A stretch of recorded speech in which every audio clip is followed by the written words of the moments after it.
Hello everyone, my name is Jazz, and today I will be talking about au pair contract negotiation points that I think are really important to talk about.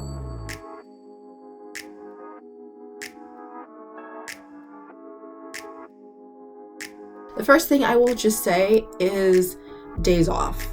I mean, that's something that should be discussed from day one, because dealing with children it's exhausting. And second of all, you're living in their home. So even on your days off, you're still having to see and deal with them. So I think it's really important to have at least minimum 2 days off. If I've had a couple of au pair families that I interviewed with, and they said, yeah, you'll get at least 1 day off per week. And I'm thinking, at least 1 day? No, I need 2. Because it's just standard. You just need like more than 1 day off per week.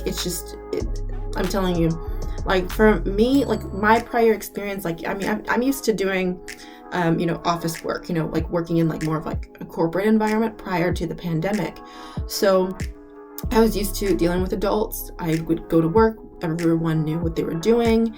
We went home. It was fine. Then we had the weekend. But when you're dealing with kids, you need time off, because kids, it's unpredictable. You're dealing with, like in office settings, you're not dealing with, emotional kids that are like throwing temper tantrums. You're not dealing with all those kinds of like things that are just like, you don't deal with screaming children all day. So you need 2 days off to where you can actually be, like those days where it's like, oh, they're crying. Oh, it's not me today, not me today. Sometimes you just need those days.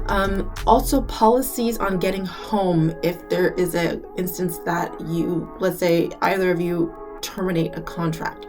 So termination, and brief, like in the template it talks about it, but that there's other components you would need to really talk about. Even if they have it in their mind, like, oh, why would we terminate the agreement? It seems like we're a great fit, but you need to talk about it because things happen. People change au pair families all the time, or some things happen where they just end up going back home. So my main thing, depending on how much it costs to even get there, it's really important to ask, okay, what would happen? Like, what would you be able to offer me if, let's say, you decided to end the contract and I need to get back home? Obviously, like, and also even thinking about what would be considered a serious reason to immediately terminate an agreement. For example, let's say, taking pictures of someone's kids and posting it on the internet, without their permission, especially depending on the country's guideline law, like the laws about that, like what would be considered serious enough for you to terminate an agreement. So that way you're discussing what is an issue for you and what is an issue for me, and as well as an issue for the family. You have to talk about these things because like there's a space at the end of the au pair contract where it talks about like both parties agree on these specific things. That's your point where you need to talk about like your boundaries. Otherwise, like if you leave that blank without thinking of anything specific, then you're finding out later on like, oh, there's issues that I had not foreseen, or I didn't realize that doing something would offend someone, my host mother. Those are things that should pretty much be thought out, and also on both parties. Never assume that someone knows not to do certain things, especially if there's cultural differences. Because in American culture, there are things that I do differently just by nature that, for example, when I was in Germany, they just don't. It's like, oh, I don't understand why you wouldn't know how to do this, or you wouldn't know not to do this. I don't, because that's not my culture.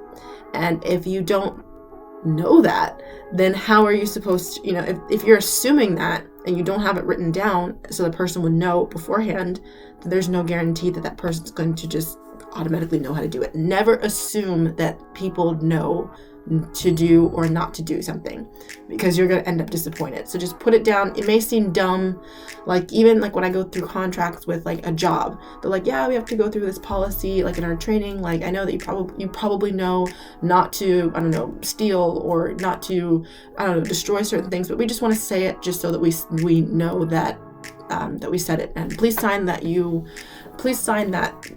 this document to say that, we went over this with you. Because it's also, for them, it's like covering themselves, because it's like, I want to say that I went over this because I don't want to assume that someone knows not to do something. It's just to save yourself. So it's like more so as if they do something, it's not an accident. It's more of just like, it'll be a whole other issue. And that brings me to my other point. Anything that is said and not written down doesn't exist. It says that also in the template for the contract. And that's just a general rule overall.